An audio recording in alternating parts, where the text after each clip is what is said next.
এবার যে গুরুত্বপূর্ণ খবরের দিকে নজর রাখতেই হয়, রাজ্যসভায় 4 জনকে মনোনীত করলেন রাষ্ট্রপতি। রাজ্যসভায় রাষ্ট্রপতি মনোনীত 4 সদস্যের নাম ঘোষণা করে দিল রাইসিনা হিলস। আজ সকালে রাষ্ট্রপতি ভবনের তরফে জানানো হয়েছে, রাষ্ট্রপতি দ্রৌপদী মুর্মু দেশের 4 জন বিশিষ্ট নাগরিককে রাজ্যসভার সাংসদ হিসেবে মনোনীত করেছেন। তালিকায় রয়েছে বেশ কিছু চমক। যে 4 জনকে রাষ্ট্রপতি মনোনয়ন দিয়েছেন তারা হলেন বিশিষ্ট আইনজীবী উজ্জ্বল নিকম, কেরলের সমাজকর্মী তথা শিক্ষাবিদ সদানন্দন মাস্টার, প্রাক্তন বিদেশ সচিব হর্ষবর্ধন শ্রীংলা এবং ইতিহাসবিদ মীনাক্ষী জৈন। এই 4 জনের মধ্যে সমাজের সর্বস্তরের ছোঁয়ার চেষ্টা হয়েছে বলে মত জাতীয় রাজনীতিবিদদের। তবে 2008 সালের 26/11 মুম্বাই হামলায় ধৃত একমাত্র জঙ্গি আজমল আমির কসাবের বিচারের ক্ষেত্রে গুরুত্বপূর্ণ ভূমিকা পালন করেছিল এই বিশিষ্ট সরকারি আইনজীবী উজ্জ্বল। এছাড়া সন্ত্রাসবাদ বিরোধী আইনের অধীনে ঠাস বুনোট তদন্ত রিপোর্ট এবং অকাট্য সাক্ষ্য প্রমাণ পেশ করে আদালতে কসাবের অপরাধ প্রমাণের পথ সুগম করেছিল তিনি। শুনানিতে নিকম বারবার বলেছিলেন, কসবা কোনো বিচ্যুত যুবক নয়, বরং একটি বৃহৎ ষড়যন্ত্রের মুখ্য অংশ।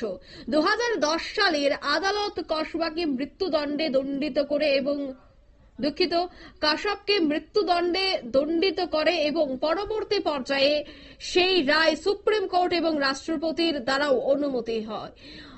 অবশেষে 2012 সালের 21শে নভেম্বর কসাবের ফাঁসি কার্যকর হয়। পাশাপাশি 1993 মুম্বাইয়ের ধারাবাহিক বিস্ফোরণ, গুলশান কুমার হত্যা, প্রমোদ মহাজন হত্যার মতো গুরুত্বপূর্ণ মামলার আইনজীবীও ছিলেন তিনি। পাশাপাশি 2024 লোকসভা নির্বাচনে মুম্বাই উত্তর মধ্য কেন্দ্রে উজ্জ্বল নিকমকে প্রার্থী করে বিজেপি, তবে কংগ্রেস প্রার্থীর কাছে হেরে যান তিনি। এছাড়া প্রাক্তন বিদেশ সচিবের দিকে এবার নজর রাখতে হয় হর্ষবর্ধন শ্রীংলা। তিনি দীর্ঘদিন কূটনৈতিক এবং প্রশাসনিক ক্ষেত্রে সাফল্যের সঙ্গে কাজ করার পর অবশেষে সংসদে প্রবেশ করতে চলেছেন। 2024 সালে লোকসভা নির্বাচনের আগে দার্জিলিং কেন্দ্র থেকে বিজেপি প্রার্থী হওয়ায় জোরালো সম্ভাবনা ছিল তার। প্রায় 2 বছর তিনি ওই এলাকায় সক্রিয়ভাবে জনসংযোগ করেছিলেন। তবে শেষ পর্যন্ত দার্জিলিং জেলা বিজেপি এবং রাজ্য বিজেপির একটি বড় অংশের চাপের ফলে রাজু বিস্তাকেই ফের প্রার্থী করে বিজেপি। কিন্তু মাত্র 1 বছরের ব্যবধানে রাষ্ট্রপতির তরফে তাকে রাজ্যসভায় মনোনীত করা হলো।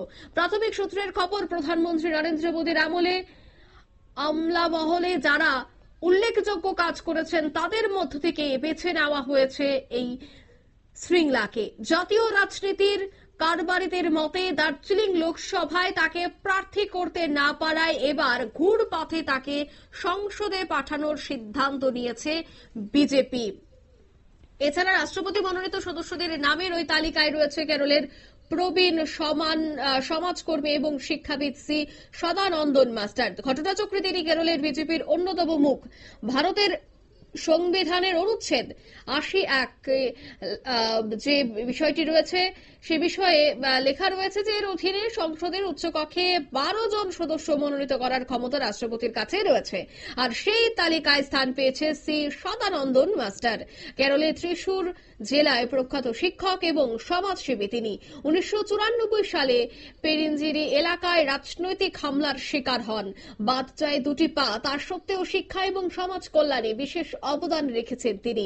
সদানন্দনের উপর হামলার ঘটনায় কাঠগড়ায় তোলা হয় বামেদের। 2011 সালের কেরল বিধানসভা নির্বাচনে বিজেপি প্রার্থীও হয়েছিলেন, কিন্তু তাতে জয়লাভ করতে পারেনি। অর্থাৎ যে 4 জনের নাম ইতিমধ্যে রাষ্ট্রপতি ঘোষণা করেছেন, সেই 4 জন সমাজের এবং ইতিহাসেও তাদের নাম যথেষ্ট গুরুত্বপূর্ণ, উল্লেখযোগ্য এবং সেই মানুষগুলিকে বাছাই করে কিন্তু এবার সংসদে আনা হচ্ছে। এই মুহূর্তের সংবাদ এ পর্যন্তই। আমাদের পরবর্তী নিউজ এবং আপডেট দেখার জন্য অবশ্যই চোখ রাখবেন শুধুমাত্র নিউজ ভ্যানগার্ডের পর্দায়। ধন্যবাদ।